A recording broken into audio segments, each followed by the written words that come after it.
So welcome and thank you for coming out to the Q&A with us. And we're going to take some questions and he's going to answer them. And I've got a few questions as well. One of the first questions I wanted to ask you was the use of the footage that you've used and why there was a decision not to use contemporary images against the text of Fanon. You mean archive? Yeah. No, to me, I mean, this film started out. I made another. My previous film, The Black Power Mixtape, was based on archive, and after that, it was by my measurements or documentary measurement, it was kind of success. So I got offered from America to do films in Los Angeles, but then someone gave me this book by Frantz Fanon. And I went to a cafe and I read the first chapter and I was like blown away with the text. So I moved to another cafe and read the last chapter and because I skipped the middle and I wanted to go So I'm amazed. I couldn't and I said to my producers, this is a new film. We can't do anything else. And I have a memory of me reading Fanon when I was very young, but I'm not sure about if I read about him or if it was actually a book. And also I think I have to say the first thing here is that I think that this text is partly directed to people like European people. It's an outreach, a cry to the European people to try to understand what's going on under the European, the West, now American, Chinese as well, helmet or whatever you say. So I thought it was appropriate for me to take on the challenge to transform this non-fiction book into a film. Other works, which I think actually is more important by Frantz Fanon, is Black Screen, White Mask, which is not for me to touch upon at all. But I think it made sense, but I'm the last person being a Swede and I'm middle-aged and I'm really not educated. I couldn't get into university, so I'm kind of happy I was, confronting with this text as a 47-year-old and not a 22-year-old in university. Yeah. Excellent. Any questions from? By the way, if you ask a question, you will get a text. So the text is quite amazing. So please do ask some questions. I see some hands. Christian. Thank you so much for the film. I'm just wondering, do you know on a governmental level if there's anyone that's talking about reparations in a serious way? No. No, there is no such thing. And I think that's a dream, and I think it's I think that would be appropriate. But the first step is to stop the robbery and the stealing of natural resources and minerals and labor from the third world, so-called. Stop that. That's good enough. You don't have to pay anything. Just stop the robbery first. I mean, for me, it was like the biggest copper mine in the world. Copper is not like any other metal. It's in every electric device. And the biggest copper mine in the world is owned by and run by a Swedish company in Congo. And they don't employ anyone from the local community. They take Sri Lankese workers, fly them in, and they have no connection to the community whatsoever. So they learn the lesson. They don't allow people to get families, have unions. That's crap. They could be on the moon, basically. And that's very important for the world to have free trades of goods and labor in that sense. Super important. It's the law. Exception number one, you can't go from the southern shore of the Mediterranean to the north shore. That's the exception. To me, make no sense. Either you have to let the resources be by the communities who lived with them for a long time, or you have to have this. You can do whatever you want. You can go to Sweden and start blah blah blah. But they have double standards, and it's super annoying. I'm trying to keep track of everybody's hands. This gentleman here at the front. Thank you for the film. Fantastic, powerful, enlightening. I just want to ask a question because I work in a school, and considering this film is available, you can watch this film at 15 years old. I can imagine some of my students watching this and having some very different and difficult responses, considering many of them are from African descendants. I think many of them are European as well. And I just wanted to think about, as a maker of this film, how do you feel the desired response to it is, particularly if you're young, particularly if you've been indoctrinated with what is the colonial education, which is obviously the complete flip side of what we've just seen. Because I myself coming across this, as an older person, has been difficult and brings up a lot of kind of, unresolvable in some ways, issues or feelings. What would your advice be to a young person trying to deal with this kind of colonial weight in history? I have no advice to anyone. It's not for me. I think they could do their own math. Their response is fine for me. I don't know if you can. I think we were having a conversation outside, and the way I understand what you're saying. So but it's not for me. The way I see the film is that it can be built upon. It can be something. It's a discussional point. It's getting people to understand what happened, what's still happening, and what can we do. The last part, he's saying, we need to make new discoveries. We need to establish new concepts to create a new human being. And we can get very bogged down by firefighting, constantly fighting this, fighting that, fighting this, fighting that. But this is something that can be built upon. And I think that the difference between why I would support something like this, such as concerning violence, as opposed to the exhibition at the Barbican, because that is quite dehumanising, and this is quite empowering. And Fanon's work, it doesn't matter where you are or what you try and do, you're always going to encounter some form of violence, psychological, physical. It's always going to happen. So it's something that can be built upon. And even with someone as young as 15, 15-year-olds are very, very intelligent, and sometimes we probably don't give them as much credit that's due. But I think this is a good discussional point for them. Maybe not to watch it all in one part, but bit by bit. Yeah.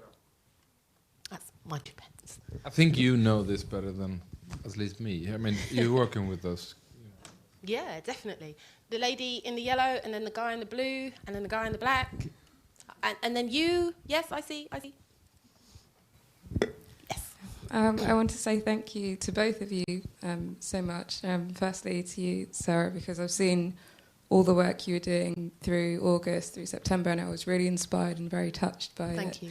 And also to you, Gora, and this film has been incredibly moving, and I find it so honest of you to say that you also feel that it's for people such as yourself who may not have a direct link to it ostensibly. I think that's an incredibly honest thing to say. My main question is concerning non-violence, in a sense. We often the freedom fighters who are praised and paraded are the ones who talk about non-violence and sort of a very sort of soft and warm way of looking at equality. And I personally feel that sometimes this is almost as much as a block towards progress as those who are, clearly on the other side of seeing things in terms of not wanting to have equality. So how do you feel that people can be opened up to seeing things in a way that this documentary presents violence, not as a sense of revenge, but as the only reaction which will be responded to, or, the only option that people feel that they have left in certain situations? How will you how would you say people can come around to seeing violence in this way, not as a revenge act, but as an act of desperation almost? Again, it's not. I think you know it better than I do. I'm not sure, but I really agree with you that this non-violence thing is pushed on everything. Are you non-violent? No. And then you go blah, blah. Then we send the police on you. We put you in jail. We enforce violence on you because you're not non-violence. You don't confess. I mean, for me, the other thing, the previous film, Black Power Mixtape, Angela Davis is describing this, how people, privileged people talking about non-violence have no idea what's going on. It's the only thing it says is that person who stresses that question had no idea about, because they don't see the violence. They think it's law and order or justification of attack on Iraq, blah blah blah. It's pure bullshit. I mean, non-violence is one method. And it's great if you could boycott a bus system, or you could sit in a square and you have 2 British soldiers who don't know what to do in India, perfect.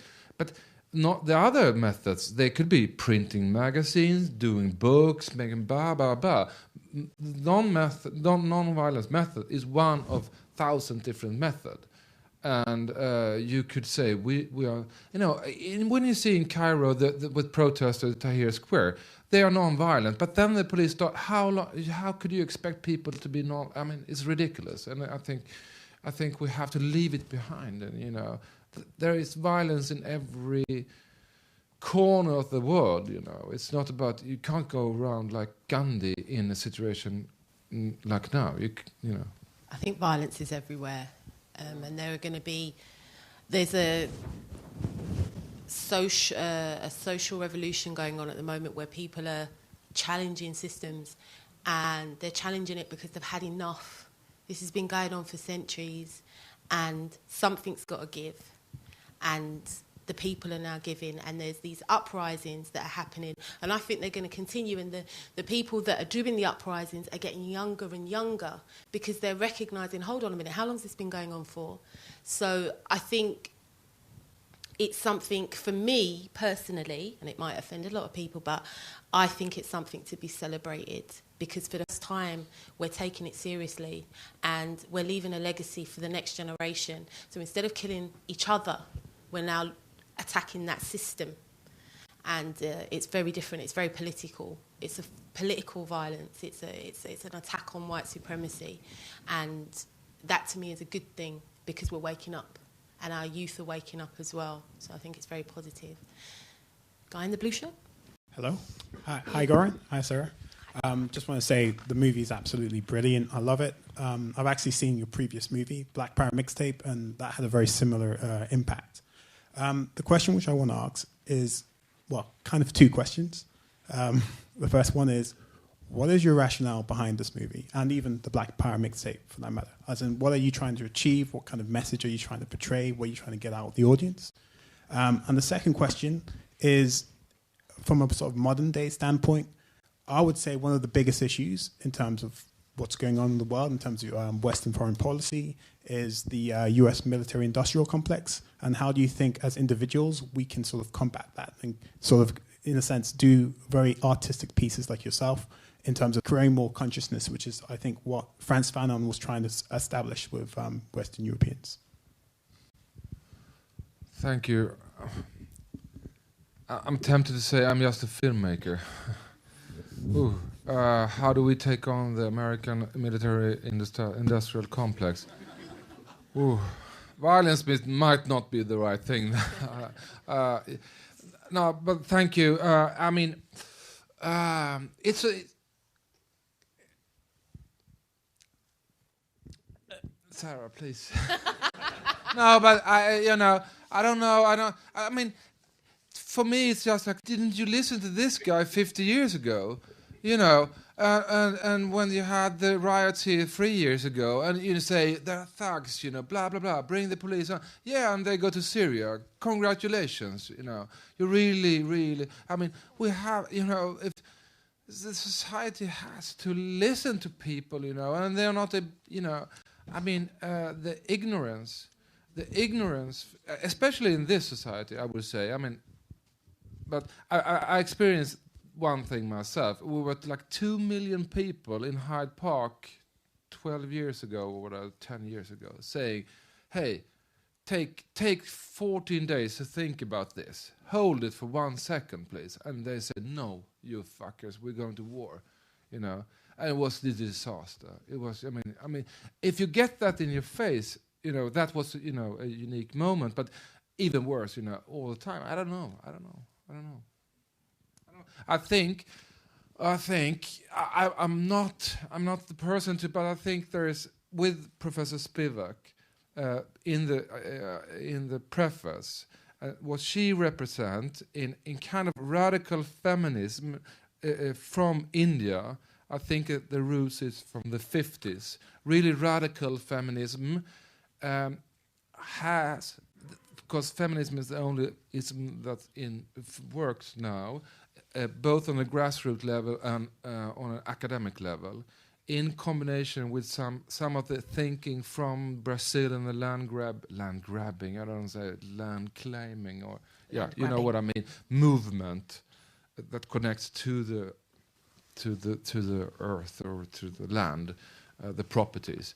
A combination of those, I think, is the only way I see that things could change for benefit of all. Yeah, I how do you take on the military? They are what I would consider terrorists, and I think all we can do at a very grassroots level is continue to protest, not necessarily believe what we read in the Mail, the Daily Mail, what we believe in the media, and to start just applying logic and critical thinking skills, and actually going beyond what they're presenting to us and thinking, why are they invading these countries? Why are they infecting these countries? Why are they doing that? And not just accepting what we're being told and then protest. I know a lot of people don't agree with protesting and signing petitions, but it's a means and it works. And the boycott the human zoo is evident that it works. You get the right team of people, you get the right message out there, you can protest, and we have a right to protest. It's part of our human rights. Just I'd let you all know that. All right, thank you very much. Really powerful film. I'm curious why you were attracted to bring Lauryn Hill on board with this particular film, because she's quite, although very talented singer, she is a polarizing figure. And I'd also like to know how you, as a Swedish filmmaker, felt sort of, exploring this this subject of independence, Africa, colonization, because Sweden has not been heavily involved in that.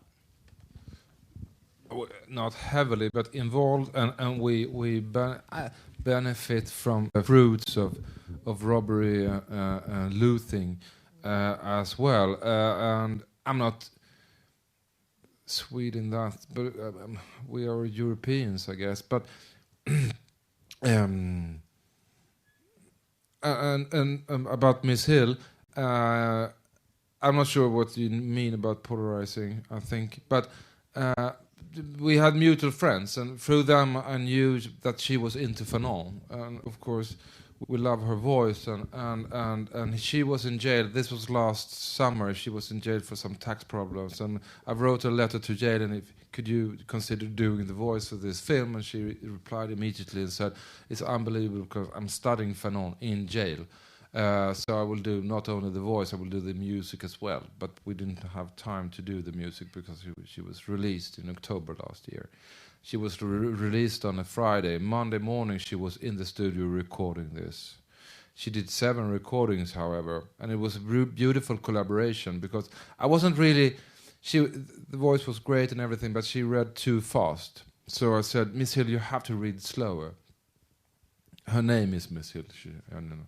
So you have to read slower because, but she said to me, no, you have to understand, when I read this text, it's 400 years of oppression that releases from me. It's a revelation, and a revelation is always a celebration. As a celebration is always up-tempo. And I say, why? Yeah. Right. And she continued, like, it was the same when Charlie Parker and John Coltrane discovered the African roots in jazz. It was up-tempo, bebop. And I said, I have nothing to say about that. I mean, you're right, but you have to go slower, because when you read a text, you can you read in your own tempo, go back and forth, and when you listen to a song, you can play it many times and get into it. And she said to me, but people will see this film many, many times. And I said, no, they won't do that. Trust me, go slow. And she went slow. I like that, I like to work with people that have, an idea that we have to, battle, and eventually it pan out. And she did, and we have done other languages as well. And her voice is just beautiful. It sounds patronizing when I say she really understands what she reads, but she really got, not a single problem in reading it. It's beautiful. I really adore her in that sense, and so, and being a Swede is problematic, my problem with this is I don't have the education. I have to, I have to learn everything,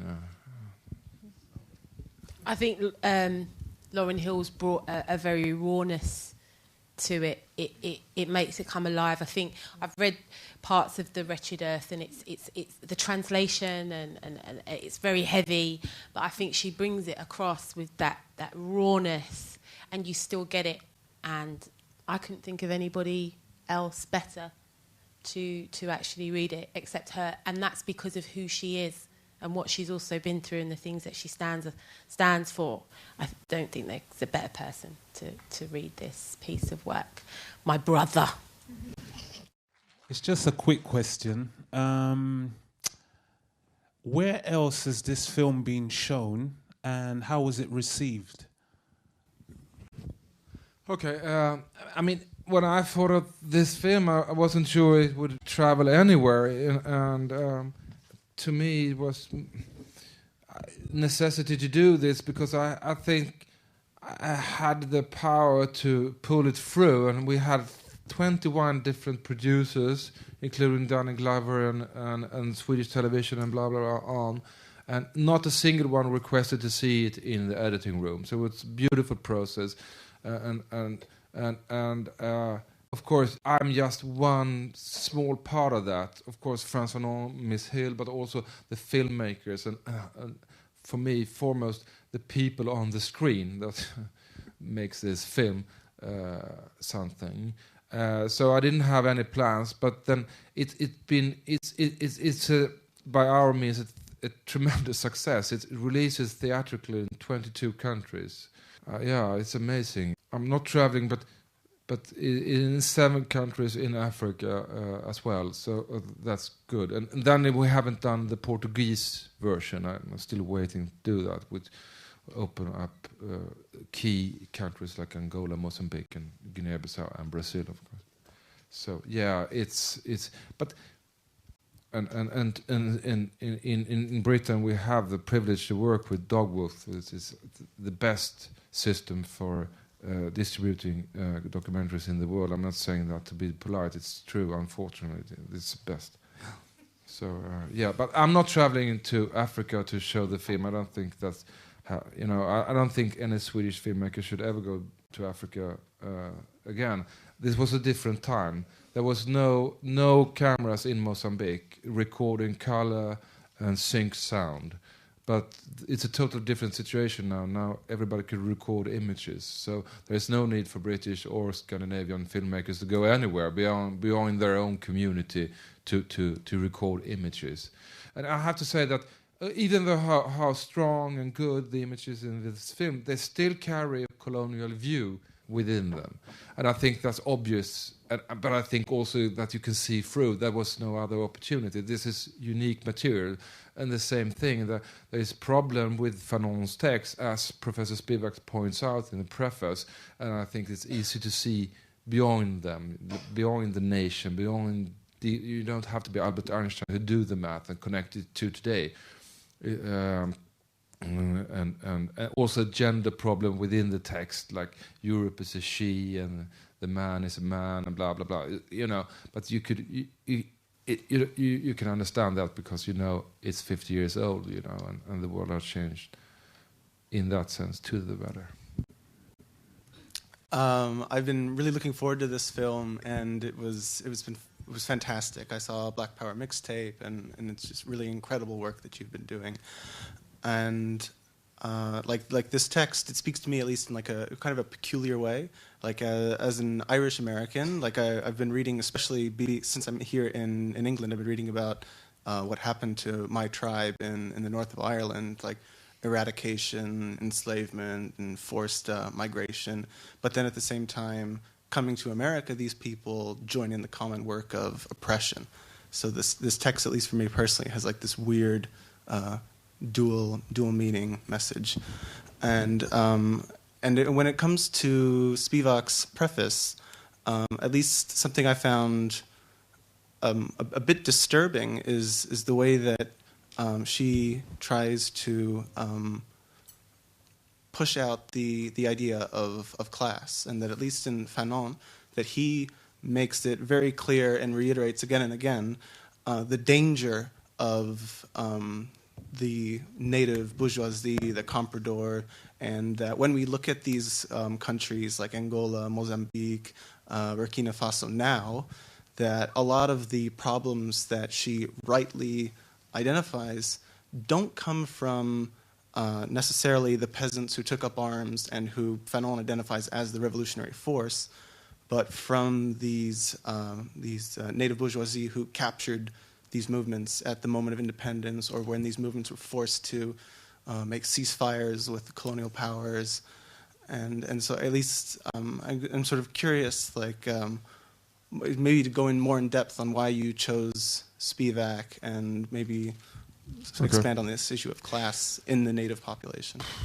I don't think I agree with your criticism on the class thing with Spivak, but since I wanted to do, the cinematic version of this non-fiction book, the book is mostly published with the preface by Jean-Paul Sartre, which is really bad and been a burden to the book and the idea that he carries all the time, and everybody agreed with that even at the time. So I wanted to have a preface, and I wanted to have someone who was a philosopher and could put the Fanon and the film in context. And I'm really happy for what she are saying, and she's criticizing Fanon and the film in a kind of unique way, that you criticize your own film before it starts. So and it opens up because you have to see, beyond behind between the lines also. So I think, and she points out this because what she referred to the Frelimo army was the first army and the last who had female. Maybe not Israel have it now, but female commanders with male soldiers under them. You have always had female battalions, like you have black but then you had female officers commanding male soldiers, and they even have a kindergarten moving around with them. But as Spivak points out, when the dust settled, this goes back to the difference between the genders. So I don't agree with you in that sense, but thank you very much. Thank you. Diane? I just wanted to make a bridge between the issues about reparation and education mentioned earlier, in relation to, I don't know if people are familiar with the work that Nathaniel Coleman is doing at UCL at the moment, in relation to critical race theory. and his discussion about decolonizing education, decolonizing knowledge. And a really practical outcome of that I really recommend everyone goes and watches on YouTube is Why is My Curriculum White? And in relation to reaching young people, and it's made by a young guy called Adam Elliott Cooper, who is at a PhD student at the moment, and UCL students. And it's about 10 minutes long, and it's loads of voices, and it's in ways of taking this film forward into now and reaching young people and making them. This is about university, but I'm a teacher too, a secondary teacher, and to me it speaks back to what we should be doing. It makes me think about what I'm presenting to my classroom, because I'm the product of a colonised education myself, and I have to rethink all the time, what am I bringing to my students? It's a really good bridge forward, and it's a kind of, someone spoke at another screening about what reparation meant, and it also meant repair. It wasn't about money, and that's a kind of repair that we can all do. It's about education, so rah. That's it. There is, if you're interested in reparations, there is an organisation called INAP, and there is a lot of work being done by Esther Stanford, and I can't remember Kofi's second name, but Kush might remember it. So there is a lot of work that is being done around holistic reparations for Africans in the diaspora. And it's not just about money, so that's something you can probably have a look at in your own time. Thank you, fantastic film, and I really, really appreciated the introduction by Professor Spivak. Thought that was fantastic, so great. But just, you touched on it, but I was curious about why you made the decision to only include historic footage, and whether you have any concerns that that might lead people watching to think that that's something that's over, that colonization is finished. Yeah, thank you for asking that. My first idea was to have contemporary images, but I was afraid that would lead to debate whether that specific situation in Nigeria and Delta or Pakistan or whatever, that would be a discussion about that. So I wanted to have something more general. Did I say this already? Yeah, we kind of spoke about that. This is my fourth Q&A this weekend, so it's like, did I say, no, so, and then I even contemplated having a black screen with white graphics, just Lauryn Hill's voice, and then animation, and but I think I moved back, so to the oil rigs, the helicopters, the guns, and the mining equipment, exactly the same. The robbery equipment is the same. So I don't think. Yeah, it's a trade-off as a filmmaker. But my dream is that people will. Sorry, Dog Wolf, but download this film in the future and take the narration and make their own version, because. It's about a different. The beauty of the text is not that it is well written. Other works by Frans Fanon is more important, more well written. But he was dying. It's a desperate text. It goes in every direction. It's you, we, they. But and I think that's the beauty of the text, and it's desperate. And I lost it. Some of the. To me, it's also about structural violence. How a human being react under structural violence? Of course, slavery and colonialism is the longest lasting.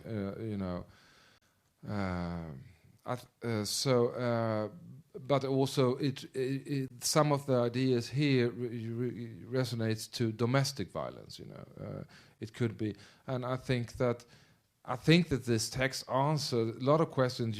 Why do Hamas, in my opinion, throw this worthless rockets into Israel? And why do Israel, again, in my opinion, react with that over violence? And ultimately, how will people, kids growing up under that, react in 10, 15 years? I don't know, 5 years. I mean, so this is a text. If you do, So I'm aware of that, but I have no other options, because if I would do it from Gaza today, for example, it would be, I think the issue is that people would focus more on where it's happening as opposed to the wider context of why it's happening.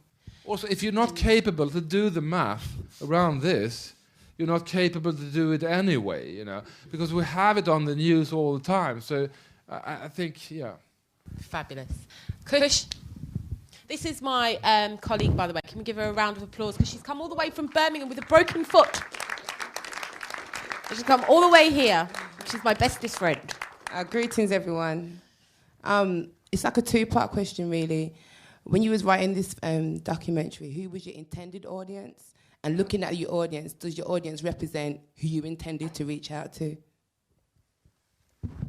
Easy to answer. My audience is like Swedes like myself. I have no, you know, I couldn't speak to any other. And when I look at this audience, it's the audience of Frans Fanon. It's not my audience. I'm just someone who put his text together and with images. So, yeah.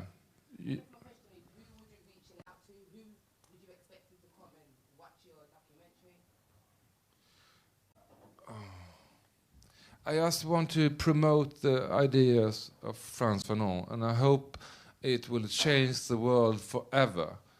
But if it changed my friends forever, I'm happy with that, you know. I think one of the things we spoke about was that when you originally did the film, we were saying it's a challenging film to market, because who do you market it to? Fanon is very accepted in academic circles. He's an academic. He's a psychiatrist, so psychology, sociology, probably philosophy, you might come across him. But at an everyday level, probably people wouldn't come across him. And I think majority of us, if we're honest with ourselves, we came out because it's Fanon and we like his work. And so we want to see what this is about.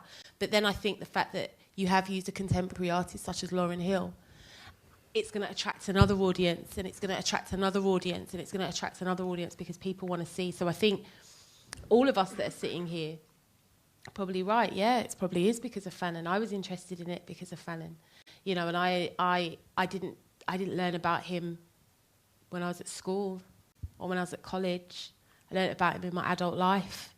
So I think the audience is possibly, I don't know, I don't want to put words in your mouth, but maybe this is the intended audience. Yeah, exactly. I'm happy for every audience, but it's not like, you know. And the Black Power mixtape was another thing, because I found that material and I wanted to people to see it. You know, this is also strong material, but this is, for me, it's more the text. You know, it's not for me to. Yeah, I'm just happy for every one of you.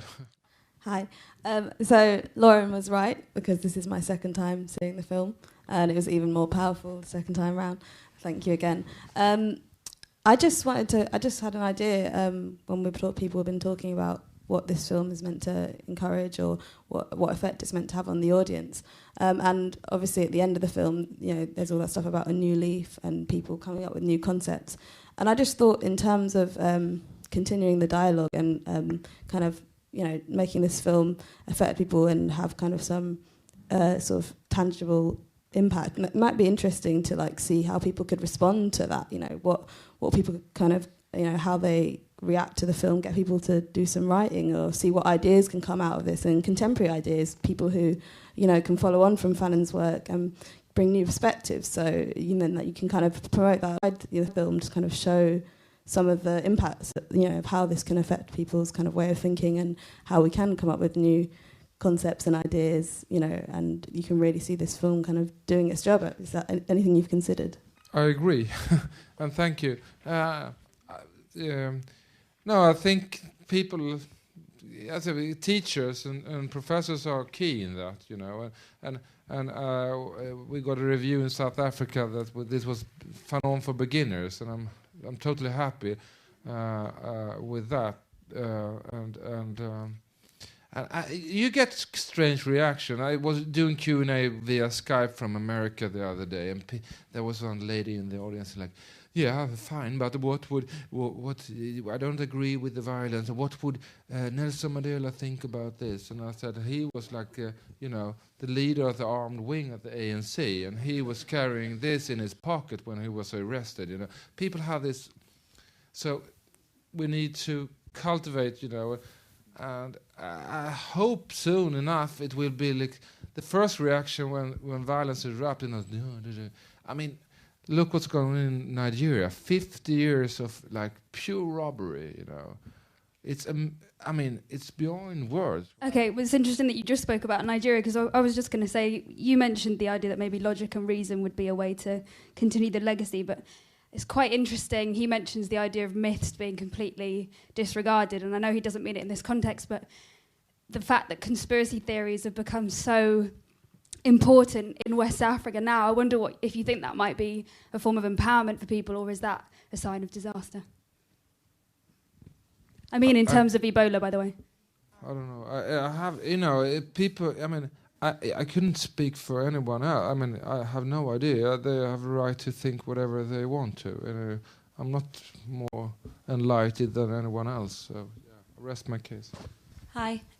Really quick question. Lovely movie. I first heard about it through a friend because he recommended Black Power mixtape, and I was just wondering because I saw it on YouTube with Spanish subtitles. Because I'm Swedish and no English, I could see it. What's the easiest way to find Black Power mixtape here with English subtitles? You can buy. I saw it in ICA yesterday. Oh, really? It's on DVD, and I think on iTunes, but I'm not sure about that. You can get it on Amazon. Okay. Yeah. So and buy DVD. It's not expensive, and you get free delivery within the UK. Exactly. You can buy it on definitely. Okay, the guy that's something you remember as a Swede. Free delivery within the UK, but me then. It's because they're in Ireland. The guy that's not my friend Phil. Do you think that there's a link between, as I say, the economic breakdown in Europe and I don't like to use the term third world because I think it's very developing country. And the development or the emergence of the developing nations.